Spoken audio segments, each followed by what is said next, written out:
Good morning, everybody, and welcome to week 5. I apologize for the tardiness of this review. I'm still up in northern Wisconsin with my daughter. The baby Nathaniel was readmitted yesterday with a hyperbilirubinemia, which is very interesting since you're in children's health therapeutics and management because you will be learning about hyperbilirubinemia along these next few weeks. You see it commonly in breastfed babies, and little Nathaniel's bilirubin was 22, which is really high. So they readmitted him yesterday.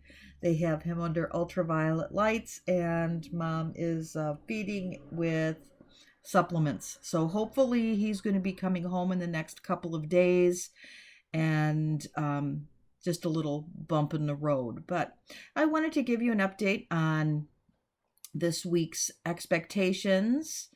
We are starting week 5, and don't forget we have our midterm review coming up on Thursday. I'm hoping to be home by then because the internet service is so erratic way up here that it's quite difficult to get a signal that lasts for an extended period of time. So this week we're talking about pediatric heart disease. And congenital heart disease can exist in adults. Now, most of the pediatric cardiac anomalies that you see can be detected on ultrasound today. Ultrasounds have become quite sophisticated, and they can detect many things. However, there still are rare cases where these babies are born with heart defects that were not picked up on ultrasound, or I'm seeing a lot of 3D ultrasounds these days. Perhaps the patient lives in an area or doesn't have access to a more sophisticated ultrasound, or perhaps there was no prenatal care. So the woman has just come to the hospital to deliver. So sometimes these things are a surprise. Milder, sometimes these things require surgery, sometimes not. I'll tell you a little quick story here. My grandson, who is now 15, when he was born, he was preemie. He was delivered by induction because he just decided to stop growing in there. So he was intrauterine growth restricted as well. Spent about 10 days in the intensive care unit, and was having dusky spells. So I happened to be, I was the director of the unit at the time, and asked the neonatologist, how was his cardiac, did he have any murmurs? But no, his heart sounds fine. And I was curious about this. I said, can you do me a favor and just order an echo on him to make the paranoid grandma feel a little bit better? And so she said, okay. So she ordered the echo, and sure enough, this little guy had a VSD, a ventricular septal defect. And it's funny because once it was discovered on the echo, the neo said, now that I listen harder, I can hear it.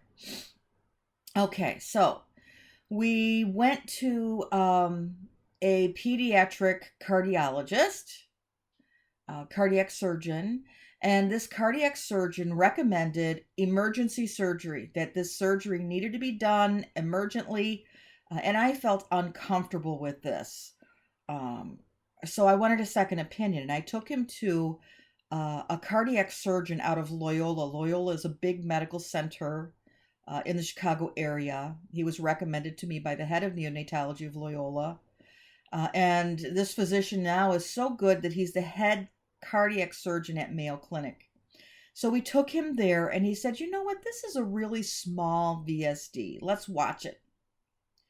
And so we brought him in and watched it. And every year he came in for checkups. The only requirement was if he went to the dentist, he needed to get antibiotics. And at year 2, he said, well, most of these things, if they've not sealed by age 2, they aren't going to. However, unless he becomes symptomatic, I don't want to do heart surgery on him. Okay, so we waited. And he was getting checkups every 6 months by this physician. So We went in about when he was about 2.5 years old or so, and would you know it, the VSD had sealed. So even though they don't normally correct themselves after the age of 2, this one did. So thank God that that occurred, and he's now a very active 15-year-old. He's never had cardiac surgery. He has never had any issues related to that, and so just a little pearl to think of if you come across something like that in your practice. I am a big believer in getting second opinions and also researching providers. I want to, I don't really care so much about patient satisfaction because I find some of the best, most skilled surgeons may not have the best bedside manner. That's not what I'm looking for. I'm looking for skill. So, just something to keep in mind. So, let's see, what are we doing this week? We've got this case study discussion. There were a couple of questions about it, so that's one of the reasons that am making this little video. And this is a case study discussion. Individually find a current public health concern recently in the news and apply these questions. So it's pretty straightforward. So if you have any questions about this, please let me know. But the content looks pretty straightforward to me. Just answer the questions and you'll be good. You've been doing a great job up to this point. And you can see that this is a group discussion. And no, I don't want you to do it individually. I want you as a group to pick something and do it together. So it makes it a little bit easier for you so everybody is not individually doing their own case. So I think that's what the biggest point of confusion was. Do we all do our own case because it has that word individual in it?